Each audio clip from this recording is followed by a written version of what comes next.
Hello friends, हमारे सभी मानवतावादी दोस्तों को नमस्कार। जय हो मानवतावाद की जय हो। आप सभी का आपके अपने इस यूट्यूब चैनल मानवतावाद में स्वागत है। तो चलिए इस वीडियो को शुरू करते हैं इस नए टॉपिक से। क्या संविधान लिखकर वाकई कोई कारनामा किया था बाबा साहेब ने? चलो इस बारे में सच्चाई जान लेते हैं। 1895 में पहली बार बाल गंगाधर तिलक ने एक संविधान लिखा था। अब इससे ज़्यादा मैं इस संविधान पर नहीं बोलूं, वही ज़्यादा बेहतर है। फिर 1922 में गांधी जी ने संविधान की मांग उठाई। मोतीलाल नेहरू, मोहम्मद अली जिन्ना और पटेल नेहरू तक न जाने किन किन ने और कितने संविधान पेश किए।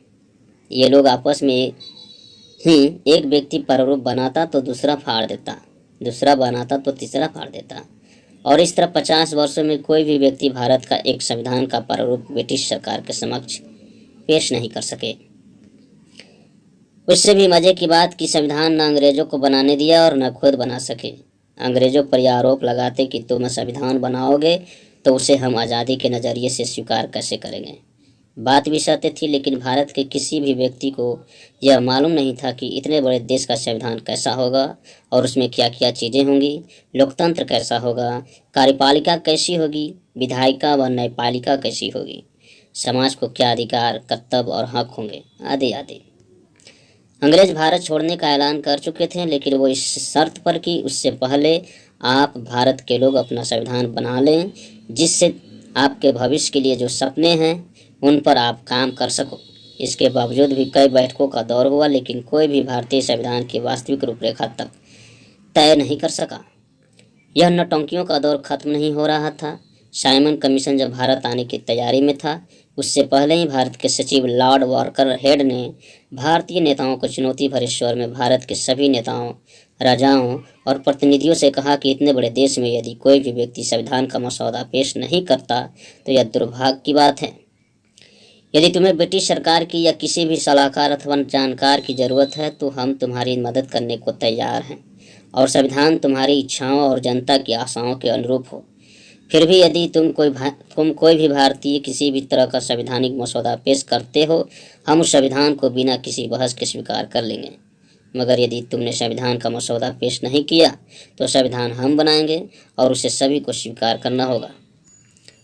अब यह मत समझना कि आजकल जैसे कई लोग हंसी मजाक उड़ाने लगे तो कई संगठन संविधान बदलने की बातें करते हैं।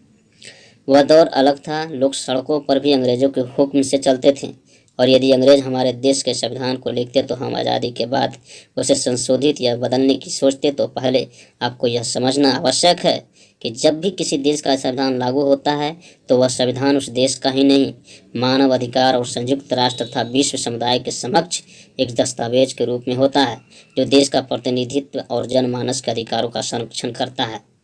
दूसरी बात, किसी भी संविधान के संशोधन में संसद का बहुमत और कार्यपालिका तथा न्यायपालिका की भूमिका के साथ समाज के सभी तबकों की सुनिश्चित अनुपातिक भागीदारी भी अवश्य होती है। इसलिए फालतू के ख्याल दिमाग से हटा देने चाहिए। दूसरा उदाहरण, जापान एक विकसित देश है। अमेरिका ने जापान के 2 शहर हिरोशिमा और नागासाकी को परमाणु हमले से खाक कर दिया था। उसके बाद जापान का पुनरुत्थान करने के लिए अमेरिका के राजनेताओं, सैन्य अधिकारियों और शिक्षाविदों ने मिलकर जापान का संविधान लिखा था। फरवरी 1946 में कुल 24 अमेरिकी लोगों ने जापान की संसद डाइट के लिए कुल 1 सप्ताह में वहां के संविधान को लिखा था, जिसमें 16 अमेरिकी सैन्य अधिकारी थे। आज भी जापानी लोग यही कहते हैं कि काश हमें भी भारत की तरह अपना संविधान लिखने का अवसर मिला होता। बावजूद इसके जापानी एक धार्मिक राष्ट्र और अमेरिका एक धर्मनिरपेक्ष राष्ट्र होते हुए दोनों देश तरक्की और खुशहाली पर जोर देते हैं, आरोप प्रत्यारोप पर नहीं। बहरहाल लॉर्ड वर्कन की चुनौती के बाद भी कोई भी व्यक्ति भी संवैधानिक मसौदा तक पेश नहीं कर सका, और दुनिया के सामने भारत के सिर पर कलंक लगा। इस सभा में केवल कांग्रेस ही शामिल नहीं थी, बल्कि मुस्लिम लीग, हिंदू महासभा, जिसकी विचारधारा पर आज के बीजेपी और संघ में सम्मिलित लोग थे, राजाओं के प्रतिनिधि तथा अन्य भी थे। सभी लोगों के प्रयासों पर जिन्ना ने अपनी पानी फेर दिया। जब जिन्ना 2-2 संविधान लिखने पर अड़ गए, एक पाकिस्तान के लिए और एक भारत के लिए, इस बात की गंभीरता को समझते हुए नेहरू इंग्लैंड से संविधान विशेषज्ञों को बुलाने पर विचार कर रहे थे। ऐसी बेइज्जती के बाद गांधी जी को अचानक डॉक्टर अम्बेडकर का ख्याल आया और उन्हें संविधान सभा में शामिल करने की बात कर दी। इस समय तक किसी भी टोली की तरफ से डॉक्टर अंबेडकर का कहीं कोई जिक्र तक नहीं था।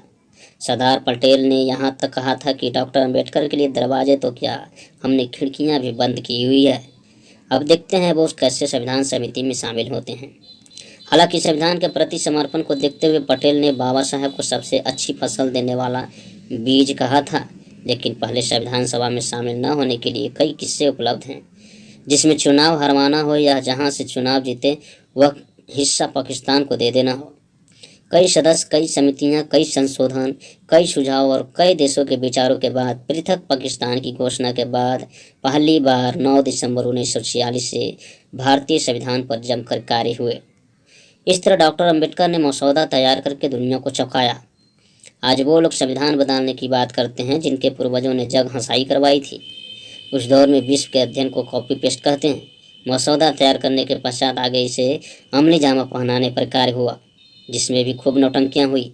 Doctor BN. राव के बाद एक अकेले व्यक्ति बाबा साहेब थे जिन्होंने संविधान पर मन शिकार किए। पूरी मेहनत और लगन से पूरे 2 साल 11 माह 18 दिन बाद बाबा साहब ने देशवासियों के सामने देश का अपना संविधान रखा, जिसके दम पर आज देश विकास और शिक्षा की ओर अग्रसर बढ़ रहा है। और कहने वाले कहते रहे, मगर बाबा साहब के योगदान ये भारत कभी नहीं भुला सकता है। हम उनको संविधान निर्माता के रूप तक नहीं सीमित कर सकते। आर्किटेक्ट ऑफ मॉडर्न इंडिया यूं ही नहीं कहा गया, कुछ तो जानना पड़ेगा उनके योगदान, समर्पण, कर्तव्य और संघर्षों को। इन्हीं शब्दों के साथ आप सभी को संविधान दिवस की शुभकामनाएं।